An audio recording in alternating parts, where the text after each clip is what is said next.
So the following is a clip of a coaching session where one of my clients shares a massive win where she started to feel connected to her husband for the first time in a long time. When you're going through depersonalization, realization, one of the things that can happen is you feel very detached, not only from yourself, but also from your loved ones. People that you've known for years and years and years suddenly can feel like strangers and you don't have that emotional connection to them. And this is particularly devastating whenever it comes to your spouse or your kids, really any loved ones, but especially your spouse or kids. And because we are doing things that are communicating safety to her nervous system, that's how you get people out of fight, flight, freeze, is we need to show their body and nervous system that they're safe. And that's what I've been doing with her. That's what I do with my clients. And all of a sudden, she went from not feeling connected to her husband to having a moment of connection. And now she's getting continual moments of connection with her husband. It's a very emotional clip. It's a very short clip, but I just wanted to share this with you to let you know that there is hope, and let this encourage you. Okay.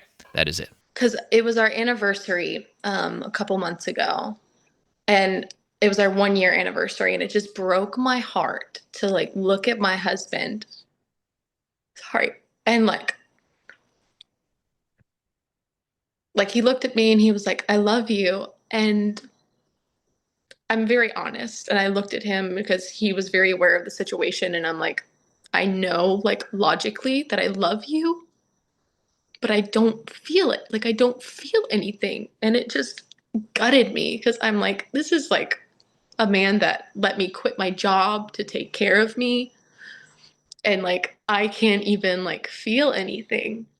And so, like, I remember like last night, like, I looked over at him and like I touched his face and I was like, I love you. Like, and I feel it. Like, I feel it so big. Like, I love you. And You're going to it make just me felt, cry. sorry, Stop. like, sorry, it just felt No, no, so keep going. real. It just felt so real and like just gave me a lot of hope. Like, I know I still have a ways to go, but like, just, I love my husband so much. He's my best friend. And to like not feel anything, just like I said, it just gutted me. Like, he's done so much for me and has taken care of me so well in this season. And